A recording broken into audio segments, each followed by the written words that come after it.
ಈ ಥರದ ಹಿಂದೆ ಈಗಲೂ ಮುಂದೆ ಎಂತೆಂದು ಅನ್ನೋ ಮಾತನ್ನ ಈ ಕಾರ್ಯಕ್ರಮ ಅಚ್ಚುಕಟ್ಟಾಗಿ ನಿರ್ವಹಿಸಲಿಕ್ಕೆ ನಾವೆಲ್ಲ ಸಾಕ್ಷಿಯಾಗಿದ್ದೇವೆ ಅನ್ನೋ ಮಾತನ್ನ ಈ ಸಂದರ್ಭದಲ್ಲಿ ಹೇಳಲು ಬಯಸ್ತಾ ಇದ್ದೇನೆ. ಕಾರ್ಯಕ್ರಮವನ್ನು ಉದ್ಘಾಟಿಸಿದರೆ ನಾವೆಲ್ಲರಿಗೂ ಈ ಕಾರ್ಯಕ್ರಮದ ಪರವಾಗಿ ತುಂಬ ಧನ್ಯವಾದಗಳು. ಅದರಂತೆ 1978ರಲ್ಲಿ ಈ ಹಿಂದುಳಿದ ವರ್ಗಗಳ ಕಲ್ಯಾಣ ಇಲಾಖೆಯನ್ನು ಸ್ಥಾಪನೆ ಮಾಡಿದಂಥ ಆದರ್ಶ ಮುಖ್ಯಮಂತ್ರಿಗಳಾಗಿ 2 ಬಾರಿ ರಾಜ್ಯದ ಮುಖ್ಯಮಂತ್ರಿಗಳಾಗಿ ಹಲವಾರು ಸಾಧನೆಗಳ ಮೂಲಕ ಜನಮನ ಗೆದ್ದಂಥ ರಾಷ್ಟ್ರ ನಾಯಕರಾಗಿ ನಿಂತಿದ್ದಾರೆ.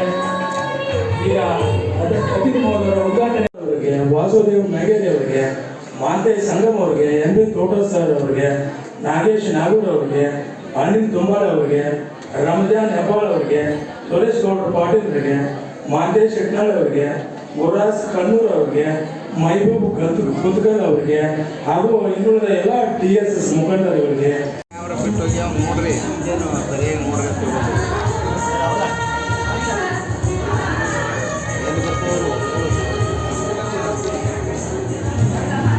ದಾರಿದೀಪಿಗಳಾಗಿವೆ ಅನ್ನುವಂಥ ಮಾತನ್ನು ಹೇಳಿದಂಥ ನೆಚ್ಚಿನ ತಹಶೀಲ್ದಾರರಾದಂಥ ಸೋಮನ್ ಕಳ್ಳಿ ಸಾಹೇಬರಿಗೆ ಧನ್ಯವಾದಗಳು.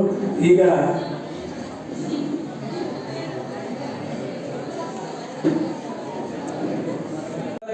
ದಶಕದಲ್ಲಿ ಬಡವ ಮಕ್ಕಳನ್ನ ಶಾಲೆ ಕಳಿಸೋದೇ ಬಹಳ ವಂಚಿತ್ತು.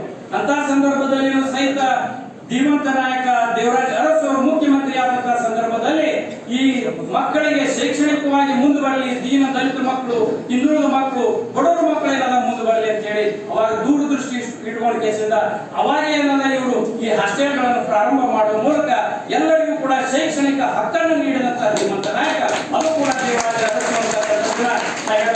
ಹೇಳ್ಬೇಕಂತಂದ್ರೆ ಅವರು ಹಿಂದುಳಿದ ವರ್ಗಗಳ ನಾಯಕರಾಗಿ ಹೊರಹೊಮ್ಮಿದರು. ಹಿಂದುಳಿದ ವರ್ಗಗಳ ನಾಯಕರಂದ್ರೆ ಹಿಂದುಳಿದ ವರ್ಗದವರು ಅಂದ್ರೆ ಯಾರು? ಹಿಂದೆ ಕೂತಂತವರಲ್ಲ.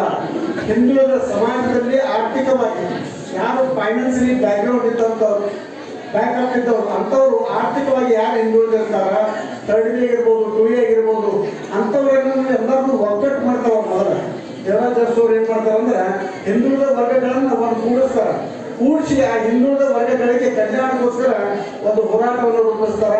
ಅವರು ಅನೇಕ ರಾಜ್ಯ ಮನೆತನದ ವಿರುದ್ಧ ಆಗಿರ್ಬೋದು, ಈ ಮೇಲ್ಜಾತಿಯ ವಿರುದ್ಧ ಆಗಿರ್ಬೋದು, ಅನೇಕ ಯಾರು ಹೊರದಲ್ಲಿ ಭೂಮಿಯಲ್ಲಿ ಆಳುವರಿದ್ರು ಅವರಿಗೆ ನ್ಯಾಯವನ್ನು ಕೊಡುವಂತ ಸಾಮಾಜಿಕ ಕಾರ್ಯವನ್ನು ಮಾಡಿದಂತ ಮಹಾನ್ ಧೀಮಂತ ನಾಯಕ ಅವರೇ ಡಿ ದೇವರಾಜ ಅರಸು ಅವರು. ಅವರ ಹಾದಿಯಲ್ಲಿ ನಡೀತಾ ಇದ್ದಾರೆ ಮತ್ತೊಬ್ಬರು ನಮ್ಮ ಕರ್ನಾಟಕ ರಾಜ್ಯದ ಮುಖ್ಯಮಂತ್ರಿಗಳಾದಂತ ಸನ್ಮಾನ್ಯ ಶ್ರೀ ಸಿದ್ದರಾಮಯ್ಯ ಅವರು ಕೂಡ ಡಿ ದೇವರಾಜ ಅರಸು ಅವರ ಆ ದಾರಿಯಲ್ಲಿ ಅವರು ಕೂಡ ಸಾಕ್ತಾ ಇದ್ದಾರೆ.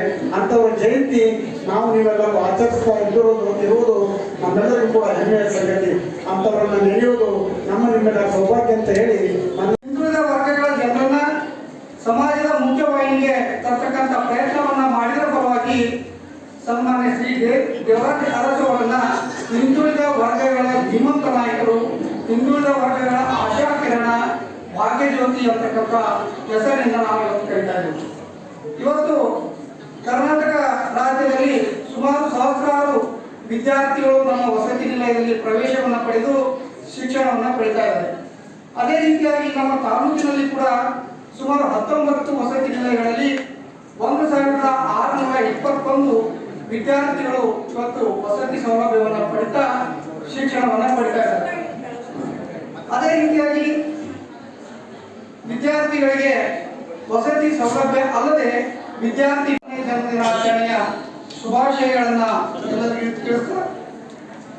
ಹಿಂದುಳಿದ ವರ್ಗಗಳ ಜನರು ಸಾಮಾಜಿಕವಾಗಿ, ಆರ್ಥಿಕವಾಗಿ, ಶೈಕ್ಷಣಿಕವಾಗಿ ಸಮಾಜದ ಮುಖ್ಯವಾಹಿನಿಗೆ ಬಂದು ಅವರು ಕೂಡ ಸಮಾಜದಲ್ಲಿ ಒಂದು ಉನ್ನತ ಸ್ಥಾನವನ್ನ ಪಡೆಯಬೇಕು ಅಂತಕ್ಕಂಥ ಉದ್ದೇಶದಿಂದ ಸನ್ಮಾನ್ಯ ಶ್ರೀ ಡಿ ದೇವರಾಜ ಅರಸು ಅವರು ಹಿಂದುಳಿದ ವರ್ಗಗಳ ಕಲ್ಯಾಣ ಇಲಾಖೆ ಅಂತಕ್ಕಂಥದ್ದನ್ನು ಸ್ಥಾಪನೆ ಮಾಡಿದರು.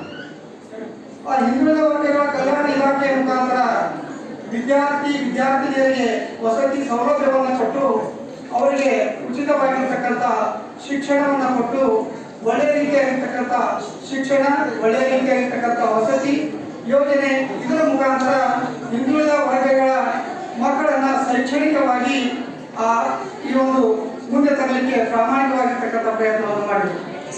ಅದೇ ರೀತಿಯಾಗಿ ಅವರು ಹಲವಾರು ಯೋಜನೆಗಳನ್ನ ತಗೊಂಡ್ಬಂದ್ರ ಬಗ್ಗೆ ಆಲ್ರೆಡಿ ಉಪನ್ಯಾಸಕರು ಹೇಳಿದಾರ. ಅದರಲ್ಲಿ ಮೇನ್ ಇಂಪಾರ್ಟೆಂಟು ಉಳುವವನೇ ಭೂಮಿಯ ಒಡೆಯ, ಆಮೇಲೆ ಮಲ ಹೊರುವ ಪದ್ಧತಿಯನ್ನು ನಿಷೇಧಿಸಿದರು, ಜೀತ ಪದ್ಧತಿಯನ್ನು ನಿಷೇಧಿಸಿದರು. ಹೀಗೆ ಸಾಕಷ್ಟು ಯೋಜನೆಗಳನ್ನು ಹಾಕಿಕೊಂಡು ಎಲ್ಲ ವರ್ಗದ ಜನರಿಗೆ ಸಹಕಾರಿಯಾಗುವಂತಹ ಯೋಜನೆಗಳನ್ನು ತಂದು ಈ ದೇಶದ ಈ ರಾಜ್ಯದ ಅಭಿವೃದ್ಧಿಗೆ ಕೊಡುಗೆಯನ್ನು ನೀಡಿರ್ತಕ್ಕಂಥವ್ರು ಡಿ ದೇವರಾಜ ಅರಸು ಅವರು ಅಂತಕ್ಕಂಥ ಮಾತನ್ನ ಈ ಸಂದರ್ಭದಲ್ಲಿ ಹೇಳ್ತಾ ನನಗೆ ಮಾತನಾಡಲಿಕ್ಕೆ ಅವಕಾಶದವರು ಸಾಕಷ್ಟು ಇಡೀ ಎಲ್ಲ ವರ್ಗದ ಜನಾಂಗಕ್ಕೆ ಅನುಕೂಲವಾಗುವಂತಹ ಯೋಜನೆಗಳನ್ನ ಜಾರಿಗೆ ತಂದು ಈ ನಾಡಿಗೆ ಕೊಡುಗೆಯನ್ನು ಕೊಟ್ಟಿರ್ತಕ್ಕಂಥ ಹೆಮ್ಮೆಯ ಧೀರ ಮುಖ್ಯಮಂತ್ರಿ ಡಿ ದೇವರಾಜ ಅರಸು ಅವರ ಒಂದು ವಿಶೇಷತೆ ಏನು ಅಂತಂದ್ರೆ ಡಿ ದೇವರಾಜ ಅರಸು ಮೈಸೂರು ರಾಜ್ಯ ಇದ್ದಾಗಲೂ ಮುಖ್ಯಮಂತ್ರಿ ಆಗಿದ್ರು, ಕರ್ನಾಟಕ ಅಂತ ನಾಮಕರಣ ಆದಾಗಲೂ ಮುಖ್ಯಮಂತ್ರಿ ಆಗಿದ್ರು. ಅಂದ್ರೆ ಆ ರೀತಿಯಾದಂತಹ ಒಂದು ಸೌಭಾಗ್ಯ ಯಾವ ಮುಖ್ಯಮಂತ್ರಿಗಳಿಗೂ ಸಿಕ್ಕಿಲ್ಲ. ಯಾಕಂದ್ರೆ ಅವರ ಅವಧಿಯಲ್ಲಿನ 1973 ನವೆಂಬರ್ 1ರಂದು ಮೈಸೂರು ರಾಜ್ಯ ಅನ್ನೋದು ಕರ್ನಾಟಕ ಅಂತ ಹೇಳಿ ನಾಮಕರಣ ಆಯಿತು. ನಮಗೆಲ್ಲ ಗೊತ್ತಿದೆ. ಯಾಕಂದ್ರೆ ಮೈಸೂರು ಅನ್ನೋದು ಕೇವಲ ಏನಾಗ್ತದೆ, ಅದು ಒಂದು ಜಿಲ್ಲೆಯನ್ನು ಮಾತ್ರ ಪ್ರತಿನಿಧಿಸ್ತದೆ, ಇಡೀ ರಾಜ್ಯವನ್ನ ಪ್ರತಿನಿಧಿಸ್ತಾ ಇರಲಿಲ್ಲ. ಹೀಗಾಗಿ ನಮ್ಮೆಲ್ಲ ಉತ್ತರ ಕರ್ನಾಟಕ ಹಾಗೂ ಮಧ್ಯ ಕರ್ನಾಟಕ ಹಾಗೂ ದಕ್ಷಿಣ ಕರ್ನಾಟಕ ಎಲ್ಲ ಹೋರಾಟಗಾರರು ಈ ಒಂದು ರಾಜ್ಯಕ್ಕೆ ಕರ್ನಾಟಕ ಅಂತ ಹೇಳಿ ನಾಮಕರಣ ಮಾಡಬೇಕು, ಅದು ಇಡೀ ರಾಜ್ಯವನ್ನ ಪ್ರತಿನಿಧಿಸ್ತದ ಅಂತ ಹೇಳಿ ಹೋರಾಟ ಮಾಡಿದರು. ಆ ಹೋರಾಟವನ್ನು ಬೆಂಬಲಿಸಿ ಮಾನ್ಯ ಏನು ಮುಖ್ಯಮಂತ್ರಿಗಳಾಗಿದ್ದರು ಡಿ ದೇವರಾಜ ಅರಸು ಅವರು ಅವರ ಅಧಿಕಾರಾವಧಿಯಲ್ಲಿಯೇ ಈ ಮೈಸೂರು ರಾಜ್ಯ ಅನ್ನೋದನ್ನ ಹೋಗಲಾಡಿಸಿ ಕರ್ನಾಟಕ ಅಂತೇಳಿ ನಾಮಕರಣ ಮಾಡಿರ್ತಕ್ಕಂಥ ಹೆಮ್ಮೆಯ ಕನ್ನಡಿಗ ಯಾರಾದರೂ ಇದ್ರೆ ಅದು ಡಿ ದೇವರಾಜ ಅರಸು ಅವರು ಅಂತಕ್ಕಂಥ ಮಾತನ್ನ ಈ ಸಂದರ್ಭ